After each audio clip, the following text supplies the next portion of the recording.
Hey guys, I'm Wes with Neverboard Gaming, and here's how you play Cthulhu Realms by TMG.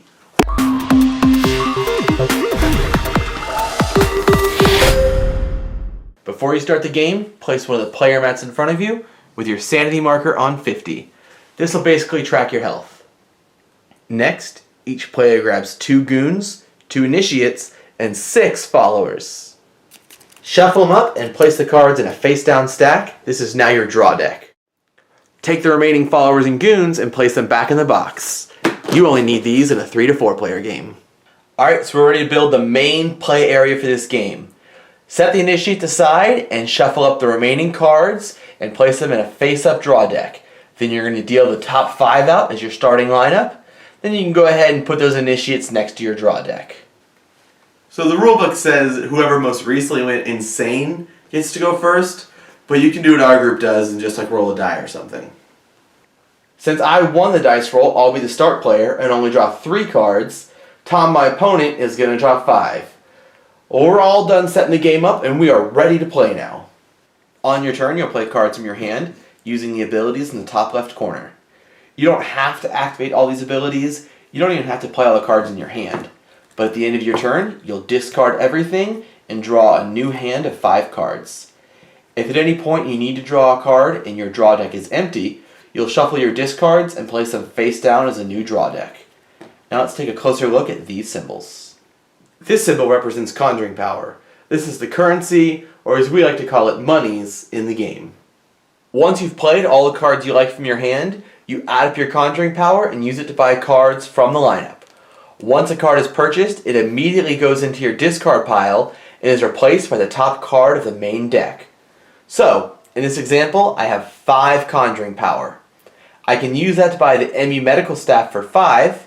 The cost is up here in the top right corner. I could buy the Migo for 3 and a Ghoul for 2. I could buy the Yellow Sign for 3 and an Initiate for 2. Initiates are always available for purchase, even though they're not technically part of the lineup. I could buy this Ghast for 4, but since there's nothing that only costs 1, that last point would be wasted when I ended my turn. Or what I could do is buy this Yellow Sign for 3, and then once this Occultist drops down, I could buy that one for 2. And then at the end of your turn, you go ahead and discard all your cards. This symbol represents sanity. It will always be accompanied by either a red negative number or a black positive number. When you play a card with this symbol, you pick a player, and that player either goes up the printed number of sanity, if it's a positive number, or goes down that number of sanity, if it's a negative number. So, if I were to play the MU medical staff, you'll notice it actually has 2 sanity symbols on it. So with the first one, I can use that to lower someone's sanity. In this case, I'm going to pick my opponent. And I can use the second one to raise someone's sanity. I'll pick myself, obviously. This symbol represents drawing or discarding cards. Just like with sanity, you choose a player to either draw the printed number of cards, if it's a positive, or discard the printed number of cards, if it's a negative. So some cards, like the Miskatonic library, have a symbol that allows you to choose a player to both draw 2 cards, then discard 2 cards. This symbol will let you abjure a card. This will let you choose a card from your hand, your discard pile, or one that's available for purchase, and remove it from the game completely. You can put it back in the box when we're done using it for this game. Now you can only use the symbol to abjure a card that has a conjuring cost of 6 or less. Remember, the conjuring cost is up here in the top right corner. So, I can play this Yithian and use its abjure power to abjure any card from the lineup, 1 initiate because they are available for purchase, any of the cards left in my hand, or any card from my discard pile.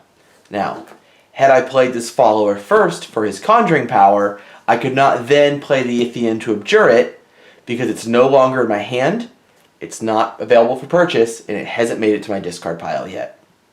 This symbol lets you acquire a card that was just abjured that turn and place it on top of your deck. The symbol doesn't allow you to actually abjure a card, only obtain cards that were abjured by other card effects within the same turn. For example, I can play this Yithian and use it to abjure a card. So I'm going to pick one from the lineup, and I'll get rid of this MU medical staff. I'll replace it with the top card of the main deck, and then when I play Dean Hasley, I can use this symbol to gain this ME medical staff, essentially for free, and place it on top of my deck. Now, before I explain this last symbol, there's a few things I need to go over first. So you may have noticed that the cards have different colors along the bottom. Black, yellow, purple, and green. There are also symbols in the bottom left-hand corner that will let you know if the card is an entity, a location, or an artifact. So location cards actually play a little bit differently than other cards. When you purchase a location, it'll go into your discard pile just like any other card. However, when you play a location from your hand, it does not get discarded at the end of your turn with all your other cards. It'll actually stay in play until removed. Like players, locations have a sanity value printed at the bottom of the symbol. So this location has a sanity of 5. To remove it from play, your opponent will play cards from their hand that have the symbol that attacks sanity. So in this example, your opponent has a total of 5 attack, which would remove this location from play. However, had they only played one of these cards, with their attack totaling 3, it wouldn't remove this location, and at the end of their turn, the location would actually heal back to its starting sanity value.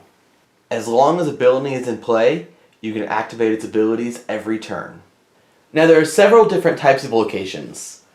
This one's just a plain vanilla location, and your opponent can choose to attack its sanity or your personal sanity. This location is considered a sanctuary, the little person in the middle of it. All your sanctuaries must be destroyed before your opponent can attack your personal sanity. This last location is considered a nexus, with a little location symbol on it. All of your nexus have to be destroyed before your opponent can attack one of your other locations, like these two. If I just have the Miskatonic Hospital location in play, my opponent can choose between this location or my personal sanity when they're attacking. If I had the Catacombs location in play, it would protect my personal sanity, so my opponent would have to choose between Catacombs or Miskatonic Hospital when attacking. If I had the Arkham City location in play, it would protect Miskatonic Hospital, so they'd have to choose between Arkham City or my personal sanity. Now if I had all 3 of these locations in play, my opponent can only attack Arkham City because Arkham City is protecting Catacombs and Miskatonic Hospital, and Catacombs is protecting my personal sanity. Once Arkham City was destroyed, they could then attack Catacombs or Miskatonic Hospital, and then once Catacombs is destroyed, they could attack Miskatonic Hospital or my personal sanity. Remember this symbol we talked about earlier? This symbol will let you destroy any location card in play. It doesn't matter what the sanity value is, or if that player has a nexus in play. You can choose any of their locations and immediately place it in that player's discard pile. Some card abilities have a prerequisite that must be met before you can activate that ability. It'll be noted by a tiny icon just above the symbol. So, when I play this MU Medical student, I can use this +2 conjuring power and this +4 sanity without a problem. However, in order to activate this -2 sanity, I must play another purple card on this turn.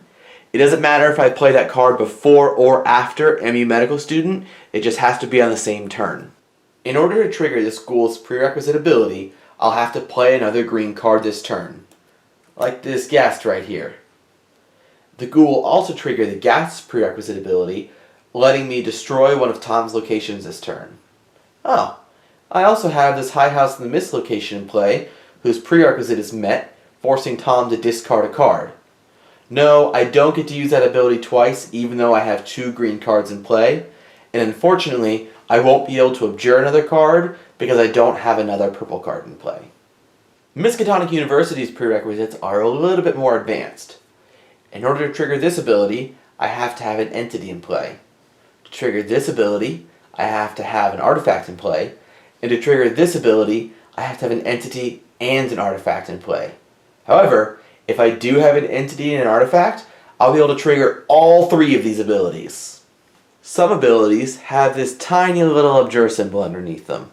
That means that if you choose to activate this ability, you must immediately abjure this card. So with this Migo, you can activate this ability for 4 attack. If you have another green card in play, you can activate this ability for another 2 attack. And if you choose to use this ability for +3 conjuring power, you must immediately abjure this Migo, removing it from the game. Some cards have this double-sided arrow pointing to 2 abilities. This means you choose to trigger one effect or the other. Unfortunately, you can't trigger both. If at any point in the game you've lost all your sanity, you are out of the game. The last player with sanity remaining is the winner. Oh, Tom just did 8 damage to me and I only have 5 sanity left. Tom wins this time. There is an alternate end game condition. If at any point the main deck is empty, the game is immediately over. Whoever has the most sanity remaining is the winner. In case of a tie, whoever has the most cards in their deck is the winner.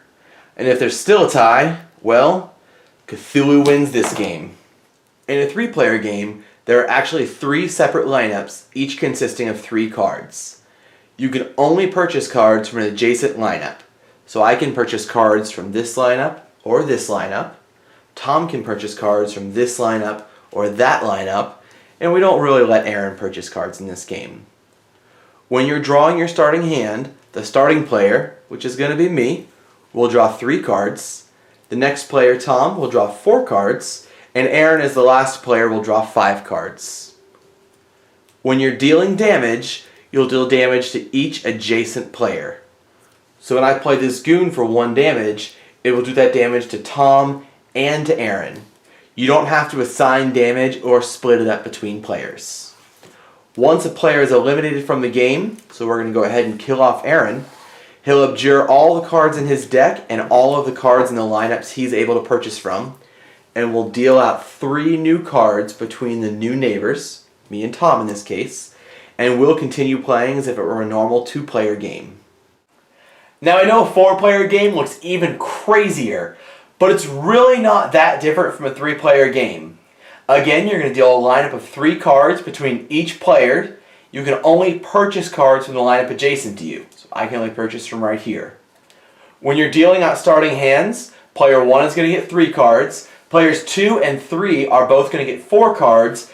And the last player is going to be able to draw 5 cards. When you deal damage, you only deal it to adjacent players. So this goon is going to do 1 damage to Tom and to Emily. However, Aaron won't be affected by this. When you kill a player off, so let's say we just killed off Aaron, yay! He'll abjure his hand, his personal draw deck, and all of the cards in his lineups. We'll then deal out a new lineup between the new neighbors, in this case Tom and Emily, and we'll continue playing as if it were a 3-player game. From there down to a 2-player game until you eventually have your winner. Alright guys, and that is Cthulhu Realms. If you still have any questions, go ahead and put them in the comment box below. We are more than happy to help you guys out. Check out some other videos while you're here, and if you like them, go ahead and subscribe so you'll never be bored.